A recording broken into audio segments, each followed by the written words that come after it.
एक छोटी सी कॉलोनी थी जहाँ कुछ मजदूर परिवार रहते थे। वो लोग दिन भर मजदूरी करते और 2 वक्त की रोटी खाते थे। उनका जीवन बड़ा कठिन था। उनके पास ना तो रहने के लिए अच्छे घर थे, ना ही कोई सुख सुविधाएं। उनका तो जीवन बस रोज कुआं खोदना और रोज पानी के तर्ज पर चल रहा था। एक दिन सब कुछ बंद हो जाने की वजह से चारों ओर हाहाकार मच गया। सब लोग इधर उधर भागने लगे थे। किसी को कुछ समझ नहीं आ रहा था कि आखिर हो क्या रहा है। तभी पता चला कि एक महामारी के चलते सब कुछ बंद कर दिया गया है। उस कॉलोनी में एक मजदूर परिवार रहता था जिसका मुखिया कोई आदमी नहीं बल्कि एक औरत थी। उसके घर पर कोई मर्द नहीं था। मर्द के नाम पर एक बूढ़ा ससुर और एक छोटा बच्चा था। उस औरत का नाम फूलमती था। फूलमती के घर पर उसके सास ससुर और 2 बच्चे थे। फूलमती एक फैक्ट्री में काम करती थी और अपने परिवार का पालन पोषण करती थी। उसका पति उसी फैक्ट्री में काम करते करते चल बसा था और उसकी जगह उसकी पत्नी फूलमती को नौकरी मिली थी। लेकिन अचानक फैक्ट्री बंद हो जाने से तो जैसे फूलमती पर बिजली ही गिर गई थी। उसे तो अपने चारों तरफ अंधेरा ही अंधेरा दिख रहा था। एक दिन की बात है, फूलमती खाना बना रही थी कि तभी उसकी सास आती है और कहती है, अरे फूलमती, आज तू काम पर नहीं गई? फूलमती सोच रही थी कि वो माँ को ये बात कैसे बताए कि फैक्ट्री बंद हो गई है और उसका काम भी छूट गया है। तो वो कहती है, अरे माँ, वो आज काम की छुट्टी है। अच्छा ठीक है, तो फिर जल्दी से खाना बना ले, आज सब साथ में बैठकर खाना खाएंगे। वो सब लोग साथ में खाना खा रहे थे कि तभी गट्टू नाम का एक आदमी आता है जो कि फूलमती के साथ फैक्ट्री में काम करता था। वो घर पर आता है और कहता है, अरे फूलमती, मैं तो आज गांव के लिए जा रहा हूँ। यहाँ तो अब गुजारा होना मुश्किल है। तू भी तैयारी कर ले, अगर तू कहे तो तेरे परिवार की टिकट भी ले आऊं। नहीं नहीं, अभी तुम जाओ, मैं बाद में देखती हूँ। वो आदमी चला जाता है। फूलमती की सास कहती है, अरे फूलमती, ये आदमी क्या कह रहा था? ये तो वही है जो तुम्हारे साथ काम करता है। हाँ माँ, ये जो महामारी चल रही है ना, इसी की वजह से हमारी फैक्ट्री बंद कर दी गई है। अब जब फैक्ट्री खुलेगी तभी काम मिलेगा। हाय राम, फैक्ट्री बंद हो गई तो हम सब खाएंगे क्या? फूलमती अपनी सास को ना चाहते हुए भी सारी बात बता देती है। उसकी सास परेशान हो जाती है। उनका तो गांव में भी कुछ नहीं था। माँ, तुम चिंता मत करो, अभी मेरे पास पैसे रखे हुए हैं, हमारा खर्चा पानी चल जाएगा अभी। इसी तरह कुछ दिन गुजर गए थे। लेकिन कुछ दिनों बाद आज घर में खाने के लिए कुछ नहीं था। फूलमती ने जो पैसे बचाए थे वो भी अब खर्च हो चुके। अब तो घर में कुछ नहीं था खाने के लिए।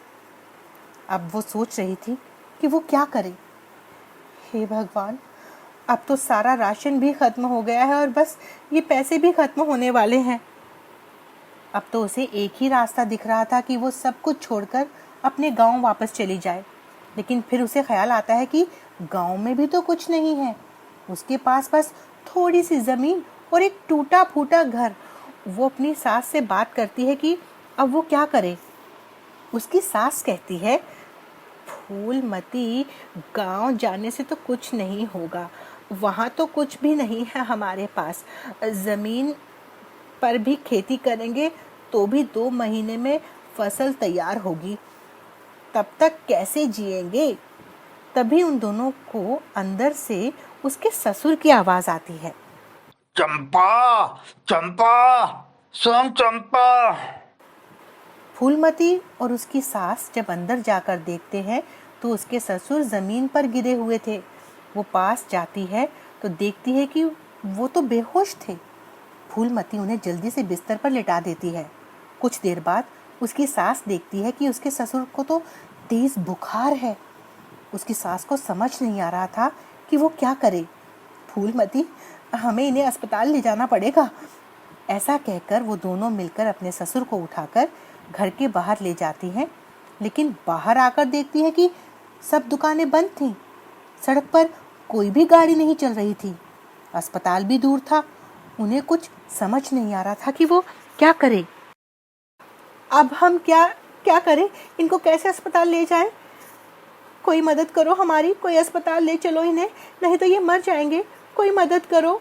लेकिन फिर भी कोई मदद के लिए आगे नहीं आता, क्योंकि सब कुछ तो बंद था और लोग बुरी तरह से डरे हुए थे।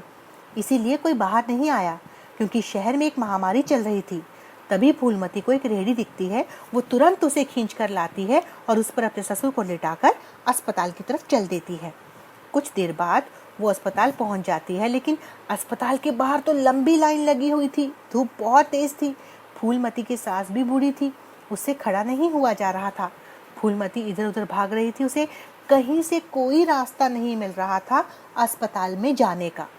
इधर उसके ससुर की तबीयत और खराब होती जा रही थी। उन्हें बहुत तेज खांसी भी आने लगी थी। अब तो उनकी सांसें और भी तेज चलने लगी थी।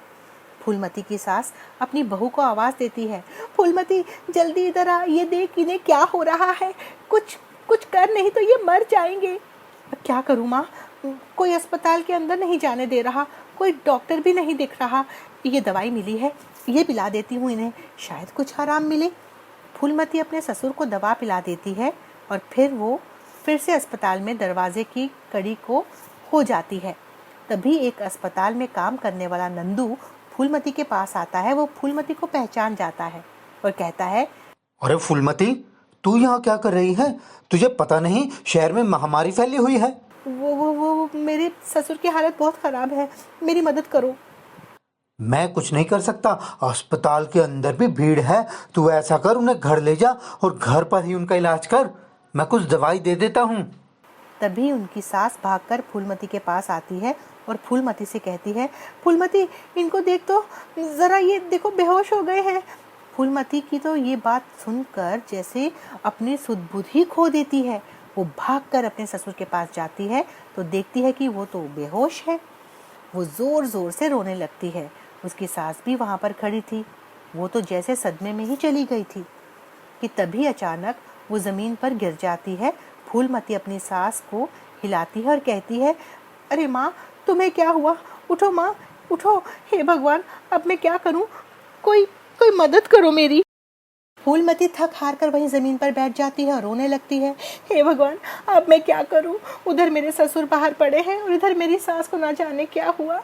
मेरी मदद करो भगवान, मेरे बच्चे भी घर पर अकेले हैं, मेरी मदद करो भगवान, मेरी मदद करो।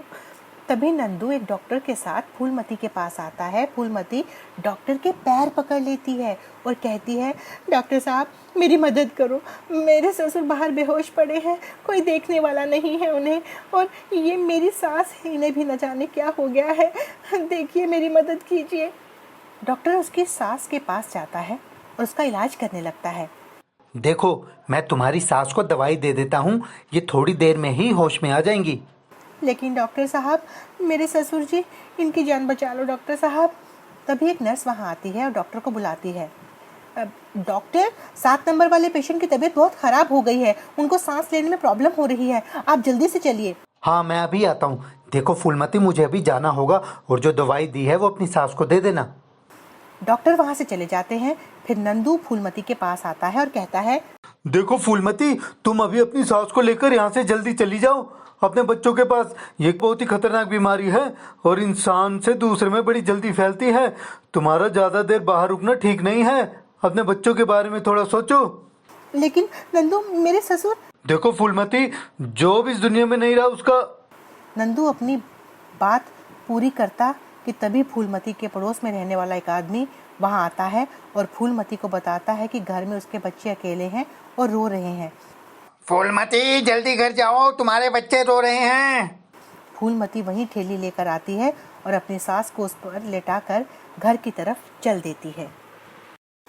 हे भगवान, जब माँ जी मुझे ससुर जी के बारे में पूछेंगी तो मैं क्या जवाब दूंगी? फूलमती यही सोचती हुई अपनी सास को ठेली में लेकर जा रही थी। वो जैसे ही घर पहुंचती है तो देखती है कि उसके बच्चे भी उसका इंतजार कर रहे थे। मामा, तुम कहाँ चली गई थी हमको छोड़कर? ये दादी को क्या हुआ माँ? कुछ नहीं बेटी, अभी तेरी दादी होश में आ जाएगी। माँ, दादाजी कहाँ पर हैं?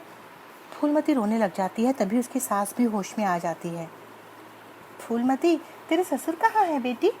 क्या उनको होश आया? फूलमती से कुछ बोलते नहीं बन रहा था। वो कुछ नहीं बोल सकी और घर के अंदर बैठकर रोने लग जाती है। फिर कुछ दिनों बाद उसकी सास ठीक हो जाती है। अब तो घर में कुछ नहीं था खाने के लिए। बहुत दिनों से उन लोगों ने पेट भर खाना भी नहीं खाया था। तभी कुछ लोग गरीब लोगों की मदद के लिए आगे आते हैं और गरीबों की बस्ती में खाना बांटने के लिए आते हैं। फूलमती को भी खाना मिलता है। वो खाना लेकर खुश होती है। सब लोग खाना खाते हैं। अब तो हर रोज़ कोई ना कोई उन्हें खाना दे जाता था। कुछ दिन तो ऐसे ही निकल गया। लेकिन एक दिन फूलमती की तबीयत अचानक ख़राब हो गई। उसे तेज़ बुखार हुआ था और खांसी भी आ रही थी। उसकी सास ने उसे दवाई दी, लेकिन फिर भी उसकी तबीयत में कोई सुधार नहीं आया। उसकी सास उसे अस्पताल ले गई, लेकिन अस्पताल में तो उसे जगह नहीं मिली, तो उसकी सास उसे घर ले आई। कुछ लोगों ने जब वो अस्पताल में भर्ती थी, इस महामारी के घरेलू इलाज के बारे में बताया था, तो उसकी सास ने वही सब किया। उसने कुछ जेवर रखे थे, उन्हें गिरवी रखा और उससे दवाइयाँ और कुछ खरीदा और फूलमती को वो सब दिया जो इस महामारी में देते थे। ले फूलमती, ये दवाई खा ले।